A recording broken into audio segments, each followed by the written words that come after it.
है सीएए, जिसके लागू होते ही मचा बवाल। सीएए कानून से देश में क्या होगा बदलाव? क्या खतरे में आ जाएगी भारत के मुसलमानों की नागरिकता? केंद्र सरकार के एक फैसले से बौखला रहा विपक्ष। नागरिक संशोधन कानून यानी कि सीएए, जिसके देश भर में लागू होने के ऐलान के साथ ही देश के कई राज्यों में हंगामा शुरू हो गया। एक तरफ जहां लोकसभा चुनाव के दौरान ये कानून लागू हुआ, वहीं विपक्ष को भी एक मुद्दा मिल गया है जिसका झुंझुना बजाकर आने वाले हर मौके पर वो दिख जाएंगे। वहीं इस कानून के लागू होते ही कई तरह के सवाल उठे हैं, जिसके जवाब लोगों को नहीं मिल पाने की वजह से गलतफहमी और अफवाहों को जगह मिल रही है। इसलिए इस कानून को बेहतर तरीके से समझना बेहद जरूरी है। सबसे पहले बात कर लेते हैं कि आखिर ये सीएए यानी कि सिटीजनशिप अमेंडमेंट एक्ट क्या है। वैसे तो हिंदी में इसे नागरिकता संशोधन कानून कहते हैं, लेकिन इस अधिनियम के तहत भारत देश में रहने वाले लोगों के नागरिकता का अधिकार उन्हें मिलता है। ये कानून कहता है कि 3 देश, जिसमें पाकिस्तान, बांग्लादेश, अफगानिस्तान शामिल है, जहां से गैर मुसलमान यानी कि मुस्लिम को छोड़कर बाकी 6 समुदाय हिंदू, सिख, ईसाई, बौद्ध, जैन, पारसी लोग 2014 से पहले भारत आ चुके हैं, उन लोगों को अब भारत की नागरिकता दे दी जाएगी। अब सवाल उठता है कि आखिर इस कानून की जरूरत क्यों पड़ी।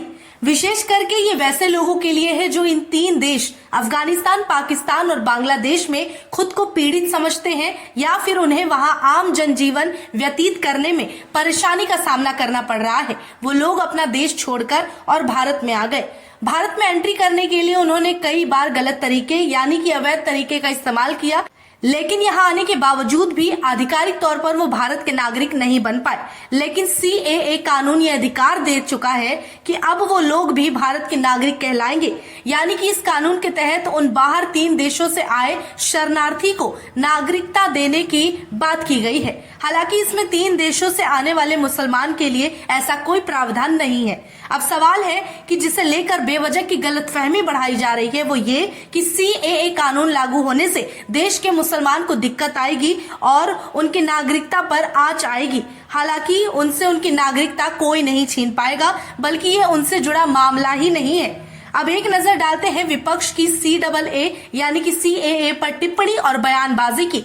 एक तरफ कुछ समूह इसका विरोध कर रहे हैं, दूसरी तरफ पश्चिम बंगाल में बैठी मुख्यमंत्री ममता बनर्जी का कहना है कि किसी भी कीमत पर बंगाल में सीएए कानून लागू नहीं होने देंगे।